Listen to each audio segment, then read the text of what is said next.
and taking the time to engage, taking the time to educate, taking the time to learn, to relearn, and to connect even with differences means so much.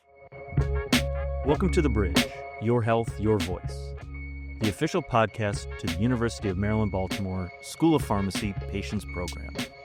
The Patients Program is the bridge between the community and researchers. This partnership is created to help researchers listen to the community's voice in order to build a bridge to an effective learning healthcare community. Here's your host, Paris Barnes. Hi, everybody, and welcome back to The Bridge. My name is Paris Barnes, and I'm your host today. I'm an African-American female with colorful glasses on, wearing a yellow sweater. And today we have a special guest, Bobby Wiseman. Will you introduce yourself, also explaining your physical appearance, please? Why, yes, indeedy. Good morning, afternoon, evening, one and all. Bobby Wiseman Jr. here. I am relaxing in my lovely blue ergonomic chair with an unironed short sleeve beige and white shirt, some gray cutoff shorts, and a glass of lemonade. I'm a youthful 54 and a half, caramel complexion like cornbread, African American, black male. That's a healthy and fluffy in all of my capacities. All right. So everybody knows what you look like, whether they can see you or not. We're here for it. Yes, indeedy. I am about clarity. Very much there. Use whatever you need from that. You can All right. figure out or from the voice. I'm good with that. All right. So as you all can see, Bobby is not shy. So we're definitely going to start off with an icebreaker. Typically, I do these just to get people ready for the pod. Bobby's ready, but I still want to hear his responses. So if you could listen to only one music artist for the rest of your life, who would it be? One music artist for the rest of my life, it would be Jackson-Metallica. Now, Okay. that's Mahalia Jackson and Metallica. Because of growing up in the family and community I did, I'm old school gospel. Just give me a good hymn and I'm good. Also, because of my friend base and things I was exposed to, I love Metallica. The two just go, and so I can make one artist, Metallica, Jackson, Metallica, because the blend of it, depending on what's going on for me, both soothe something and give me something. And some of them aren't expected from some of the places I'm in. They're like, wait, you're a black dude, you like Metallica? Yes. Other places, gospel, it's like, oh, you don't like new school? I like some of it, but these are my go-tos. I'm clear Ah, about it. good answer. That's fine. I wasn't expecting you to make your own mashup, but I'm not mad about it. I'm not Hey. mad about it. Yeah, I'm a 90s rap girly. So mine would be Outkast. I can listen to Outkast rap for the rest of my life happily and have a good day. All right, next question. If you could swap bodies with one person, who would it be and why? Now that is the challenging one. Honestly, it would have to be my mother. With some of the things that took place to get me where I'm at and what she's carrying from that, to be able to swap so she does not have to carry that and did not have to. Grammatically wrong, but that's just what it is because there are things she had to do before certain systems were in place, before there was acceptance on some things, and before formulas were even written. She figured it out with a high school diploma. And so there were some challenges. And so to be able to take that away, and that's the swap, but not to where she'd have to pick up the medical stuff. So it'd just be a clean swap where I can carry it all. Mine's going to be weird, but it would be to switch places with Supreme Court Justice Clarence Thomas for one day so that the things that he's a tiebreaker vote for, I could do the opposite. And why is that weird? Because nobody wants to be him, but that's who I would be on the right Well, day. see with that, see where I look at it like just to be in his mind to see what in the tomfoolery is you thinking. And to be actually in it and hear the conversations nobody hear, but be like, okay, that's special. That's yeah. And Yeah, then leave a little part of you in him. That's just like, one okay, when you're day. doing something, that's just like he gets a little like twinge from a zapper thing. Like that bug zapper's Yep. like, no, you ain't right. Okay. I Yeah. just needed one day. That's it. Yep. Just one good time. That's it. Just one good time, right? One good time. Yeah. Uh-huh. Awesome. So, just so you listeners are aware, I met Bobby through the Patients Professors Academy. He participated last year, and since then, Bobby has reached out to us for numerous things. You know, he has some projects of his own that he's doing. We reached out to him for a conference for patients as partners. So our continuation after PPA has been real. So just a shameless plug, if and when you participate in the Patients Professors Academy, that's not the last time we reach out to you. We really do work very hard to stay engaged with you and kind of just figure out what y'all are doing and what's going on. So That Bobby, ain't how no did you find us? that two things first. How I found y'all, I'm gonna come back to that one in a minute. That ain't a shameless plug because it is what it is. And for me, it's with the PPA and still being connected, it's because real community and real conversations were made virtually. And so it was just a natural thing. And the goo gabs of emails that came and trying to figure things out, it was one of those that was a quiet presence that no matter what, still got the thing and said, okay, we got the meeting coming up. Cool. Things good to go. Now, how I got involved or found out, I was tooling on Facebook between semesters at school, because that's the only time I go on. And there was a picture of a nice African American lady talking about her experience, PPA. I'm like, okay, this is the normal advertisement stuff Facebook does. And I was bored. Let me just call it what I was bored. And I, hit the low buttons and then went to her comments, the links for the overall program and the organization that she was currently working with. And literally I rabbit hole for 2 hours. I did. I was yeah, I'm a learn I soak up learning and knowledge and I rabbit hole.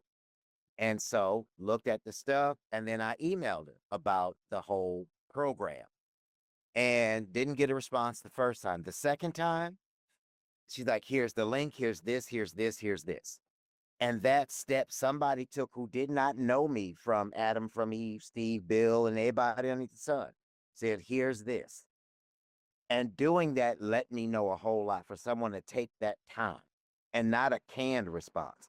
I was like, okay, let me see what's going on here. And so started the process and went from there. And in hindsight, the moments of pulling my bald fade hair out was well worth it. Yeah, I said there were some days I'm like, what in the world? And then other days it was just like effortless. So that's what's kept me connected, got me connected, and through all of that into a space I never thought I'd be in quote unquote official capacities. I had Mm, done work in community since I was 18, but never under something credentialed, if that makes sense. So it was one of those that was the like aha fluorescent light bulb that okay, the stuff you've been talking about for years in the communities that I'm in, it's actually valid and it's worth hearing and being in spaces with individuals who have a like and similar, although we don't connect on what that thing or diagnosis is, we connected on the passion and the purpose. Sorry, mhm. long answer. You asked. It's in the morning time for me. No, that was perfect. And I think the fact that you made mention of it being virtual and still feeling that sense of connection, I think that is something that's really important. And that is something that Joe and I really try to work hard to emphasize that we get it. Y'all are from different places, but we really want you to understand that we're really all in this together and you cannot do this work alone. It's not possible.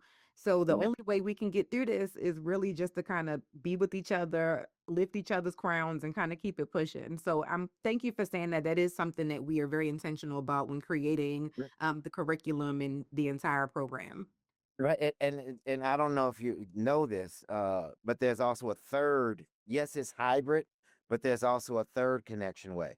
Yes, there are speakers and all that, but the chat be going. And that's the Hmm. other piece, and that's the one where there are these other nuggets that just get dropped, where folks will, whatever resource they have in their area, they'll drop that in, not just in the United States, but globally. Because I think the cohort I came through, we had about a good 4 to 8 people who were Yeah. international. And so there was Mhm. that piece of it, and the language differences, not in terms of English, Spanish, Italian, but of terminologies and passions and the different positions people were in. And they were odd for me. I had offline, real conversations on the phone with a couple of folks that were international. It's like, wait a minute, we on the same wavelength here and looking at things differently and having a conversation about who, what, when, why, and how, and just really being in it because the groundwork was set up from the either the social hour stuff or some of the activities or the chat stuff that was quite engaging from time to time. Yeah, that chat is serious, and, we do actually read through the chat, and we snatch out, like, the links and things like that that people put in there, and we put them in the summary because those links are good, and it's Yeah. stuff that we don't know about. So, we definitely read through, the chat. It is a lot of pages. So it is a lot of pages, but we're Yeah. great because I'm able to pull out some good nuggets from there, and that chat alone has led a lot of other patients, professors to other opportunities, studies, a whole bunch of stuff. So since PPA, what have you been up to? I know some of the stuff, but what have you been up to? Okay, this is okay. I was the 2025 cohort in the summer. So this is May 2026. So Mhm. I have successfully launched three pilots in the space of public health and public theology on university campuses with medical students, looking at their faith, belief, religion relationship in direct tension and untension with the field they're going in. Because met most medical spaces, let's write out a script and that'll solve it. Mhm. But this set of medical students, they are asking the tough questions. How do I balance my beliefs when I'm interacting with this patient where I want to really connect with him or her or them? And so those kind of conversations, and to where it's not based on a religious practice or a spiritual faith, but in its totality that's specific to that person. So being able to actually launch a pilot in a medical institution that specifically talks about spirituality, faith, relationship with a public health component, that's uh that's a win-win. That Yes, it would is. not have happened 5 years ago. The Ooh. other piece is a program that launches next month is My Help for the Helpers, which is a mental health and spirituality first aid course that runs over 8 weeks for spiritual care directors, chaplains, pastors, peer specialists. That specifically looks at mental health first aid and spirituality first aid together from different faith paths and traditions. Like you can have the two go hand in hand. That there are certain things one who represents a faith community can and cannot do, similar to those who are mental health professionals may not be able to address the spirituality faith side. So blending those two, um, and the byproduct of what's come from the framing and the prep for my help for the helpers has been some one-on-ones with folks who have been in some mental health challenges, who Mm. are faith community leaders who could not disclose certain things. So connecting them with their local patient populations of mental health support, substance use, misuse, the whole gambit that all are scaffold together. And the final fun one that I'm looking forward to, I'm completing my double master's, divinity and masters of art here in just a little bit. And then beginning September of 2026, all the way through May of 2030, I am doing a 4 institution program where I will finish out with my doctorate in ministry, my PhD in public health theology, and a certificate in international leadership. Uh, Yes, and that it's staggered. It's already been worked out with all 4 institutions, where there's no more than 6 units a term, and they are all in conversation with each other. That would not have happened without having additional confidence to say, look, y'all don't have the program I need. There's no place in the US that has public health and theology, public theology. So had to create it in essence. So it took some time. And the other piece, recently I've been appointed as the graduate student co-chair, the American Academy of Religion, Western Region for the Womanist and Pan African Unit. Whew. My face And looks like this because I'm figuring out, when do you sleep? Like, when was the time that you went night night? I function Wow. at a dip because I'm able to be able to compartmentalize what's going on. And part of that is the mental health services I got put in place, the community that support me, and when I learned how to do my own self-care and to Hmm. say, this is what I want to be able to do. And I know from time to time, my body does its own thing. So instead of getting frustrated, I said, okay, this is how I'm going to do it. And so that means some days I know I don't like to write when it's bright. So I know I take me a cat nap that may or may not last 20 minutes to 4 hours. And when it's dark 30, once it's dark, I get up and do what I have to do. And because I have fun employment, I have flexibility. And I do the Mm. things that give me enjoyment that's not based on the financial piece because I've grown past that. That doesn't do it for me. So yes, long answer, short question. Lovely. No, I think that's brilliant. So as you can see, Bobby is a lifelong learner. Um, Yeah. and I think that's a good thing. I think we should all strive to be lifelong learners. And it can be in anything. It could be in a very specific topic like Bobby is doing, or it could be all over the place like me, where I'm getting like a certification for something that I probably really don't need a certification for, but I just am because, like, It's why fun. not? Right. It's fun. Why Or not? or right, or be a lifelong learner about one's own self. Yes. Just learn from head to toe in all areas. Yep. Simple. Just start there. Exactly. I love that. All right. So in the spring, our team wrote an abstract to participate in the Patients as Partners conference, and it was selected. And I went to Patients as Partners in Boston, Massachusetts, and presented with another patient from the Patients Professors Academy. His name is Barry Nelson. After our abstract was selected, the people in charge of the conference reached out to us and said, "Look, we have to incorporate patients into this. This is a part of our work. This is what we believe in.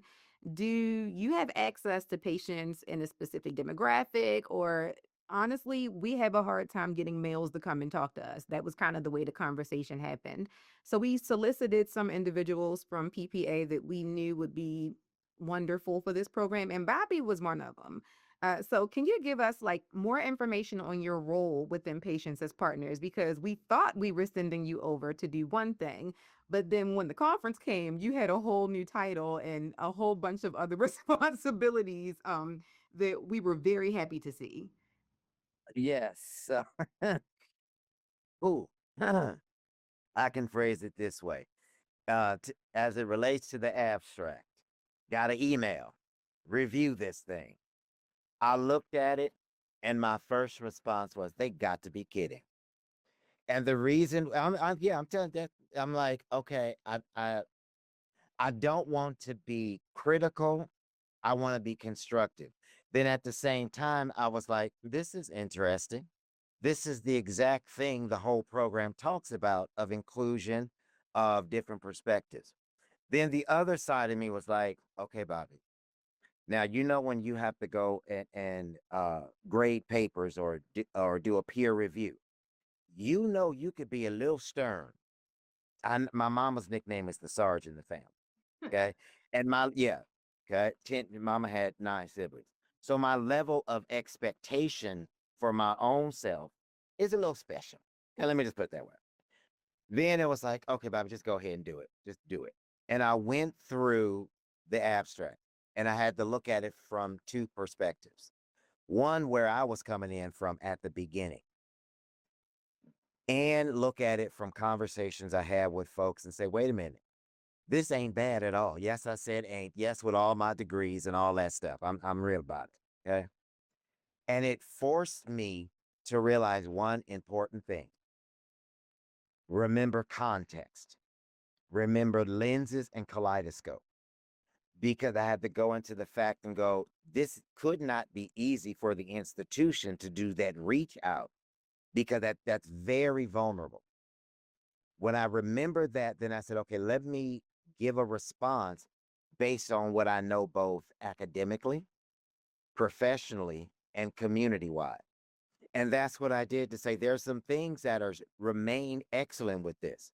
But here's a way to look at it for greater access, understanding, and a ground, what's that thing called? A level playing field for everybody. Mm. Because there were assumptions, at least from my standpoint, of understanding what certain things were or how to do the certain aspects, like uh, the BMC, the model canvas, and Yeah.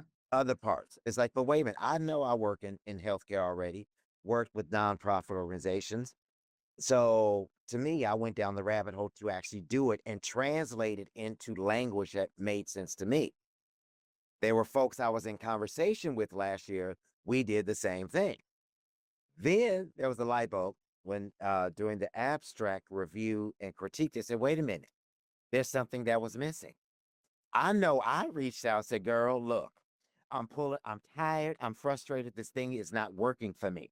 The fields are too small, and this is not working. And somebody said, who does their own music thing, and I think used to be a DJ, but we ain't gonna talk about their name, Paris. They said, then just do it the way that makes sense to you Mm. and explain it. And I did that. Once I actually got that direct communication, it made more sense because my brain had stayed in this is what the document says. So just do this. Why did it do that? Because I'm like, I'm in a patient's professor's academy by the university. And all the funding stuff was getting wonky at that time. So my brain was like, let me just do A plus B. But then when got the actual voice to say, do it that works best for your community or how you see it, then that's when the light bulb went on. Yes, there was a process to say, here's the part you do this week. Next, that'll make sense to me. I'm like, I'm already flowing and let me just do it. So then I had additional time for feedback also from fellow folks who were in the cohort. Okay. And so it was full circle to go from being on the receiving end of a whole lot of information, trying to make it make sense, filtering both US perspective of myself and folks in the cohort, international ones, and stuff that was going on daily. Then having connection both with yourself and Joe and other folks to say, look, this is how I did it. That's now make sense. And so then I was able to craft something that covered all of that, depending on if you have no expertise, little expertise, and to say just do a video thing of how you do this. Is there any advice that you would give listeners who are maybe just starting out? How do you start? Where do you go? Find places. What do you suggest them do just to make sure that their voice is heard in these big rooms? The first place I would start is with understanding what lived experience is. That right now is about 10 something, whatever time, 11 something in the morning, 10:31. We lived and talked at 10:30. That's the past. Right now, we're having a living experience. I distinguish those two because sometimes we have to change a script or change a narrative Mm. and have a living experience so that when some of the new folks are trying to figure out how to have their voice in certain space of what are you living and what are you trying to live for. If there's an understanding of that, there will be questions you may want to ask them, and not to look at it from the standpoint that this will be disruptive or that this may cause me a lack of whatever, because the lived is the past. Living is where it's current. There's the piece of papers that has information on all of us. If you want to be able to get to that next piece, what you want on them pieces of paper, Mm. because they're just pieces of paper. Those pieces of paper go in front of people and systems and structures without your voice. So at some point, voice must be heard, and there's different ways for voice to be heard. It doesn't have to be on a legislative floor. It doesn't have to be in a news article. It's the simple thing of talking with your neighbor, not to, but with. It's the simple thing of what if it's a healthcare provider, uh, Dr. XYZ, why are you prescribing this particular medication to me versus something else? How will this medication interact with me negatively or positively with this whole set of information? I may not have a kitchen. I may have a heating challenge. I may have transportation. I may be actively using or whatever it may be. How can this affect me? Okay. Because then it builds a level of real connection, a level of mutual understanding. Because some of this stuff is not shared in decision making because Right. they are structures which dictate certain things based upon insurance, based upon financials, based upon appearance of one's person, language, and what one is able to articulate to those who's receiving. So it's Mm. all these different things. And so that's why I'm not a cookie cutter person. That on Monday, I might be real good. But come Tuesday, somebody say something to me, what's going to come out my mouth or an email is going to be different come Wednesday. Yeah. I have to own and understand that's the totality of me because that's both my lived and living experience, which cannot be separated.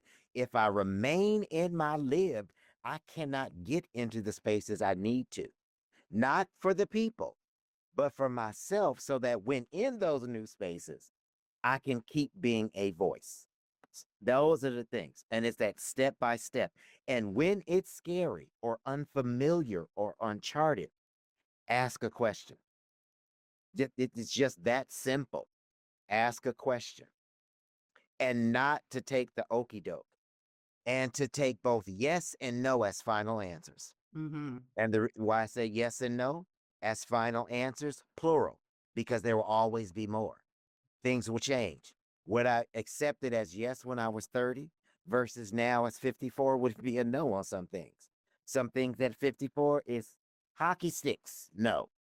Just yeah, HE double. Just no. And I'm okay with that because it's for me now. That's it. Yeah. Awesome. That's wonderful advice. Thank you. I think any listener in any stage of their journey could definitely take advice and use that to be able to put something into action. That was amazing. So, if our listeners want to follow you or learn about your journey, where can they follow you? Well, they can email me. Or what's that song? Diana Ross. Ain't no mountain high enough, to sing to yo. Sorry, I couldn't resist. Be Wiseman Companies at gmail.com, because that's where I do all my stuff from, both working with communities of faith, youth and young adults, LGBT, differently able, all of that stuff, doing life coaching and the range of stuff. So Okay. that's the easiest spot because it's one stop shopping for me. It really, Cool. I don't have to look at 5 email addresses. I love Yeah. it. Well, thank you so much for being with us How today. can the This people get a hold of conversation. you to follow you? How to follow Paris? Yeah. Oh, I'm as quiet as it's kept. I am a millennial, but I'm really not a social media type of millennial. I'm the one that's aimlessly scrolling on TikTok and cackling at videos all day. So if you want to find me, LinkedIn is probably your best bet for me, and we can connect through LinkedIn. My name's Paris Barnes. Just type in my name, or if you type in the patients program, I'm sure I'm tagged in something that you can Yeah, find just me. something. Yeah, just in something in your office has always got music going from what I remember. Right. 100%. 100%. So y'all can inbox me about music, Beyonce, or the work that I do, and we would be best friends. So that Yeah. works for me. And to the folks who are contemplating, thinking about filling out the application, just do it. It may seem daunting, scary to get in that first email. Here's base camp. Here's this. Here's that. Let that go to a certain degree. Ask a question. Call and ask for how do I do this?